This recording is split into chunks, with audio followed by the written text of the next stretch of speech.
Hi, Meriah and I are here at Jeremy's on the Hill and Julian with Brigida Rasmussen, sommelier, farmer, and she is going to teach us a little bit about wine, some questions that we have, and some tips that we think that you would enjoy.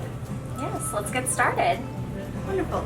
So, what we have here is a bottle of Prosecco that we are going to open using the waiter's friend instead of the dreaded pull tab. We try not to use the pull tab because it rips at embarrassing moments during parties. Very good. Is this your preferred?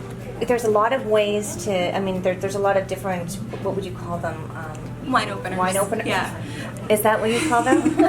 Corkscrews, you know. But this one is looks like a specifically, nice one. Yeah, it's specifically called a waiter's friend, and then this one is a double hinged so that you can get different levels on that, but that's not going to matter as much today. Mostly we're interested in that little knife.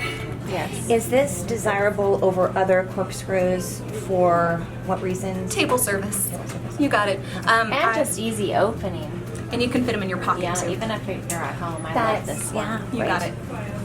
All right, so what we have is Prosecco from Italy, and it is brut, which means way less sugars in case you're watching any of your calories, and it's still delicious and fresh. Oh, we are. Made in the We're tank. always watching calories. Yes, always. And they're always So, watching us. I'm gonna go ahead and take the knife, The truth. and where that perforated edge is, I'm gonna go all the way around on one side, and come back and do it all the way around on the other. And the reason I'm going all the way around that way, even though it's perforated, is to make sure that it doesn't stick. I'm gonna take the knife and hook it under, get it a couple times in there, and voila. Wow, perfect. When you That's nice. just pull the tabs, sometimes you end up with it every different which way. And it's messy. It is messy. You got it. Little pieces of foil everywhere. So this mucilé, the cap that's on the top, will always have exactly 6 turns on Six that little turns. bit. You got it. So since this is under pressure, I'm always going to keep my hand on this. Whenever we go to open up a bottle, if this hits someone in the head, you're in trouble, especially with their manager. Yes. And it's hit the ceiling in my house before, and that has not been funny. There's either. one stuck up there. Oh, I That's see awesome. That is awesome. It's been Yep. there for a minute. So with this, we are gonna go 1, 2, 3, 4, 5, 6, and that opens it all the way up. I'm just gonna loosen the cage, and I'm still keeping pressure and covered the entire time.